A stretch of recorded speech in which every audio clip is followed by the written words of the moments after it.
Not long ago, a game I've been waiting for so long was released. Subliminal. Judging by the trailer and demo, it's a hyper-realistic game that combines liminal spaces, dreamcore, and horror. And I have a lot to say about it. Seeing the mixed reviews on Steam made me want to discuss it further and refute or perhaps confirm these reviews from other users. So sit back, don't forget to like and subscribe if you haven't already. I want to reach 1000 subscribers by my birthday in August, so every subscription means a lot to me. Let's get started.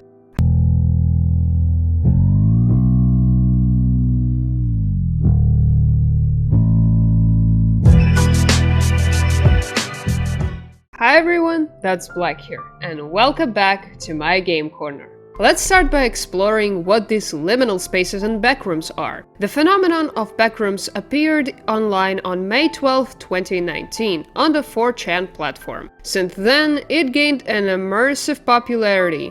Liminal spaces are of interest not only because of their surrealism and unusualness, but also because they remind people of dreams. Weirdcore and dreamcore, often associated with each other, emerged back in 2010s. Images of this format show liminal spaces and evoke both nostalgia and anxiety. Looking at the images of these themes, we see ordinary rooms, clearings, and places that nevertheless seem unsettling. Something about them always feels off, as if something is missing.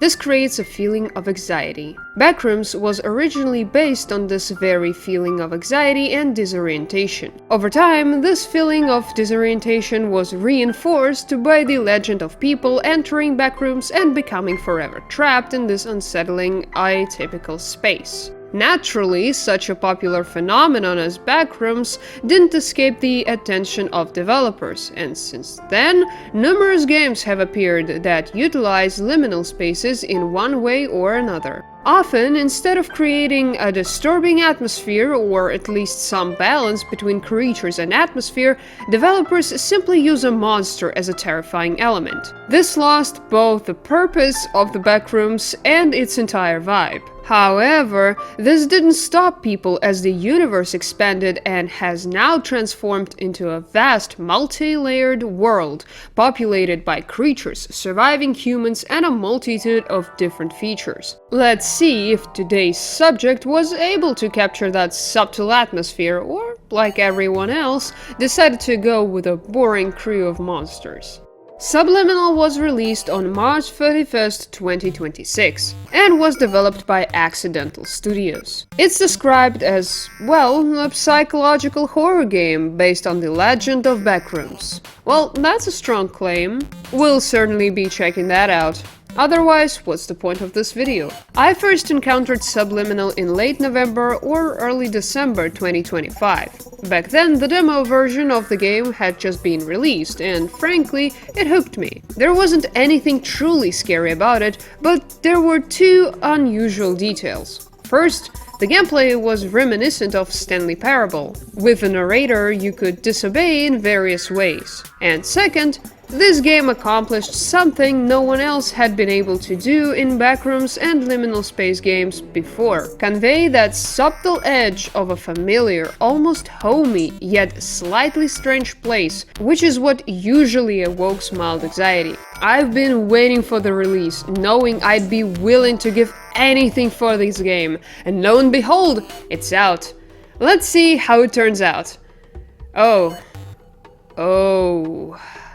Well, it seems I have a lot of work ahead of me. People seem to really dislike this game. Why? Well, let's find out. Let's start with the fact that the game has 3 main endings and 1 secret one. One of these 4 is canonical and will lead us to the second episode. What? What's the second episode?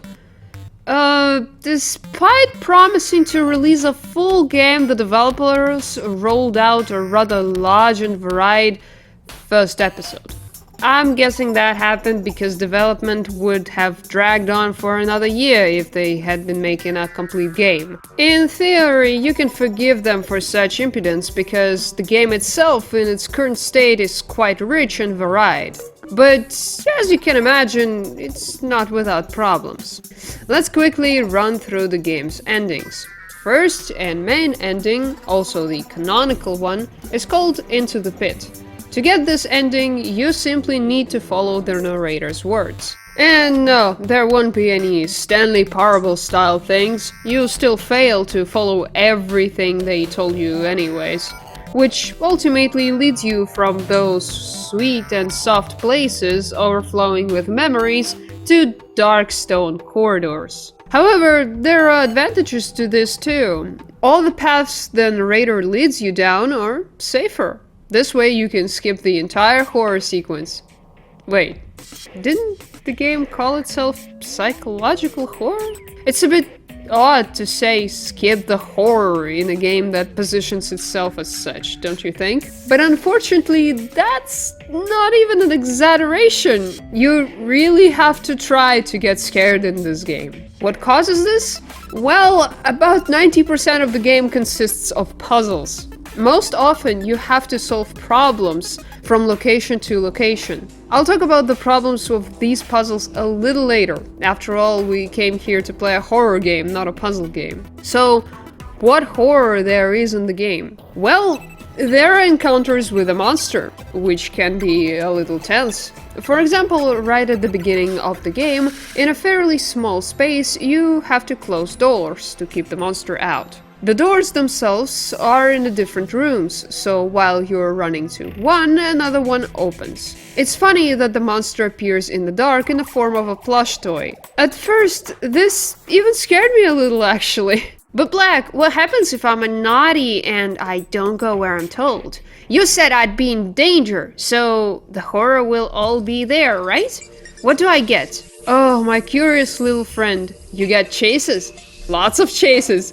So many chases! Dear editor, please count and show how many chases there are in the game. That's how many chases. I hope you'll be happy with such an awesome horror. Okay, don't cry. Come on. There, for example, a dark, creepy corridor with colored doors. No chases, just a creepy place, and then suddenly, boo! Did I scare you? Actually, this big friend won't do anything to you if you sneak around, and yeah, you won't have to sneak past him anywhere else. But at least it's a change from chases, right? It's actually super lame gimmick. Sure, the first time you experience this almost intimate encounter with a creepy monster, it's kinda scary, but that's until you realize the monster cares about you as much as this game cares about being a horror game. Besides this, we also have a sort of an upgraded version of this segment from the beginning, but it's about a different ending. If you are a really naughty child and go somewhere completely wrong, you'll end up back home, although now it doesn't look like a cozy and comfortable place of childhood, but rather like some real grey adult's house. There's a larger room here and more doors, 4 of them to be exact. Well, at first there will be 4. Then 2 of them will be replaced by dark corridors in which you have to turn on the light if a monster appears. And then, to add to all this madness, a TV will also turn on, which you will have to turn off from time to time. In fact, this is perhaps the best horror segment in the entire game. The tension here is caused not only by the fear of missing something or making a mistake, but also by multitasking and by visual impairment. Standing at one of the doors at the either side of the room, the player unwillingly finds themselves in a situation where they simply can't see the rest of the room, and therefore are in potential danger. The corridors are simpler, you are more likely to quickly run past them than to peer in, but honestly, I don't really want to come face to face with a monster. Incidentally, the monster sets a pretty good pace, and not a bad one at that, literally sending you scurrying around the room like you've been scalded. Perhaps this segment could have been drawn out a bit more and sped up towards the end to put the player under pressure with the general sound effects completely intimidating them, but alas, we have what we have. There won't be anything else creepy in the game, so deal with it. So, what's next? Hey Black, you said there are 2 more endings. Oh yeah, right, I kind of forgot about them to be honest. Anyway, to get another ending, we need to...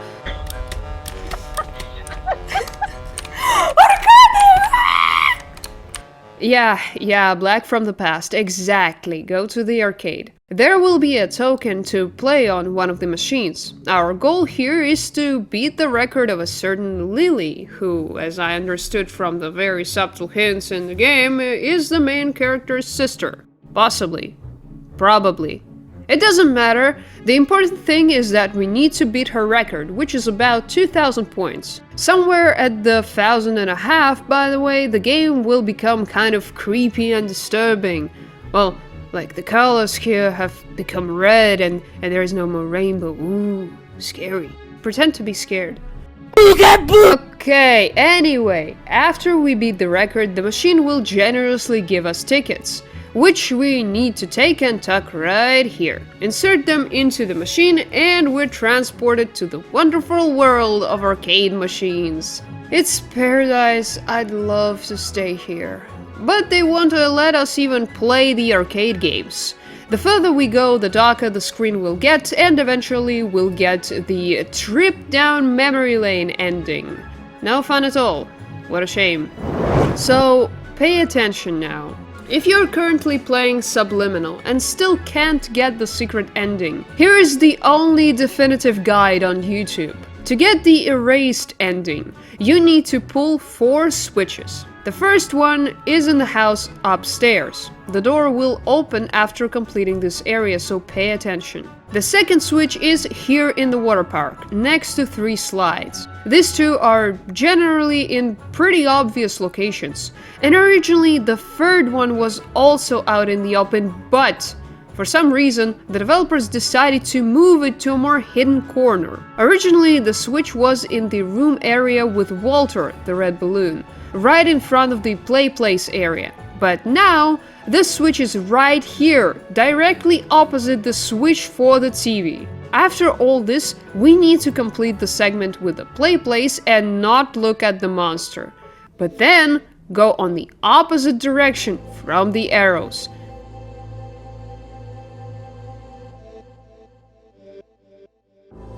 The final switch will be there. Voila!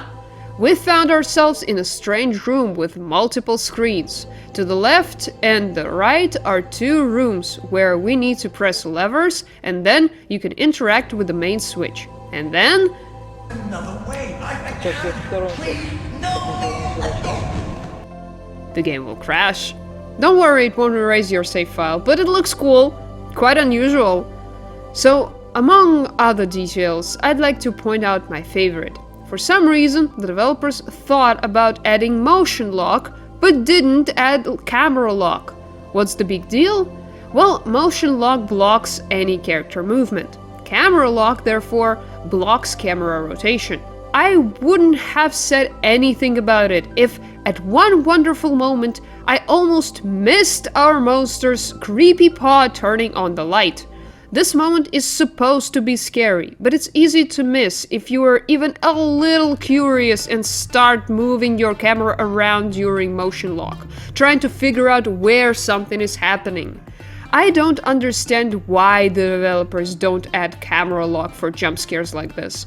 I've complained about this for more than once, but these are just minor details. There's too little to really whine about. Another huge drawback of this game is puzzles. It's funny, 2 main aspects of the game are problematic. But what's wrong with the puzzles? Are they too hard for you, Black? The fact that it takes me a long time to solve them only speaks to my mental abilities, not their difficulty. In short, yes, they're not difficult. However, They're incomprehensible. The first and foremost problem with these puzzles is that they occasionally fail to provide even the slightest hint as to what you're supposed to do. Take the clock situation, for example. Some might say that the TV commercial briefly mentions the word minutes, but are you serious? Honestly, would you have realized on your own that you need to move the clock's hands while taking into the account that you can't even click on the clock until then? Exactly! And there are plenty of moments like this in the game. Why can't they give you at least a little hint to what to do? However, this lack of understanding of what to do is compounded by another equally important problem. You still remember that the game is a psychological horror, right? No, you've been lied to. The game's a fucking puzzle game because these damn logical puzzles and out-of-box thinking make up 80% of the game, maybe even 90%. The puzzles simply overload the game and drown out the horror, making it less scary. Moreover, puzzles are often a challenge for horror. Let's delve a little deeper into why this is. Horror is designed to evoke emotions. It triggers fear, adrenaline, and a quick reaction to what's happening around us. Often it's some kind of fight, flee, freeze response. We're largely unable to think rationally in times of danger, as our brain actively tries to find a place there we won't be harmed. Puzzles activate the brain's rationality. At such moments, the brain is more focused on solving the current problem and tries not to let emotions get in the way of analysis. So, when irrationalism and emotionality are combined in the game, they can sometimes not mix well. Where did the idea of combining horror and puzzle games came from? And no, I'm not talking about survival horror games like Resident Evil, for example. Horror works completely different there, so it's easier to make puzzles work. But in stealth horror games, implementing logical puzzles is much more difficult, and that's why developers mostly fail. So, how can we fix this mess and make the game scarier? Adding jump scares and chases is certainly not necessary. There are already too many of them. We'll probably leave the puzzles alone too. Instead, let's try to balance the puzzle and horror elements. First, let's figure out where to add horror. Both home locations won't work. They already have horror elements that work perfectly. The water park is too open and the location itself is too small for hide and seek with a monster. The intermediate locations are too small and filled with various puzzles, making them quite full already. Only one location remains that fits the criteria perfectly: the play place. This is a fairly large location with narrow corridors, places to hide, various escape routes just in case, and a puzzle located around the entire perimeter of the location. We've previously seen that you can sneak past the monster. This means the developers already have a built-in mechanic that would perfectly work here. Essentially, I'm simply proposing to place the monster in the location so it can control the playgrounds while the player searches for switches. But the monster, for example, could not enter these blue doors, which would allow the player to hide. But Black, that would work! Really? What if I told you that a game you and I both know already implemented something similar in an even smaller location? Welcome to FNAF Security Breach. This game is famous for being clunky, crooked, and completely unplayable, but it has only one segment that works magically. It's the moon segment. 5 generators, children's playgrounds, everything is almost the same as here. The only difference is that the player is in complete darkness. After a certain number of generators are activated, Moon will enter the playgrounds and wander around them, creating additional danger and unnerving tension. The puzzle doesn't require much thought, which is why the segment works so well. I think the developers of Subliminal should have taken inspiration from this segment, because theirs might have worked even better due to the larger area. This way, we could create a little more balance in the game between puzzles and horror. If you want to support me with more than just liking and subscribing, consider checking out the link in the description. There you can donate any sum of money starting from $1. Any donation is appreciated. Thank you in advance. So, Right now you're probably sitting there thinking, well, this game is absolutely terrible, there is nothing good about it. But don't be so upset. Subliminal does have its upsides. Let's start with the obvious. The Dreamcore atmosphere is simply magical. Starting with demo, they started a subtle, slightly unease of familiar places. The locations themselves are filled with emotion, making you feel like a small child who absolutely needs to explore everything, press everything, climb everywhere. At the same time, there's something just a little off everywhere. It looks strange, it feels strange, but what exactly is wrong isn't entirely clear. This creates a slight tension and, I would say, a pleasant anxiety. I think it's a little lacking more surrounding sounds. Atmosphere is being created not only with beautiful visuals, but also with correct ambient sounds. This same thing, by the way, could play as more tension.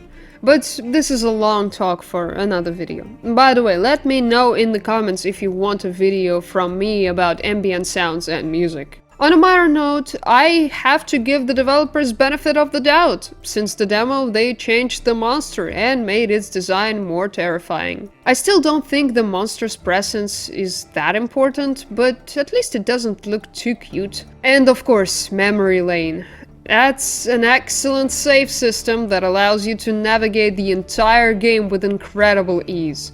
Plus, it shows where you can still go as empty squares, so the player immediately knows where to load the game and where to find other paths. This is very convenient, as it means you don't have to replay the game from the very beginning.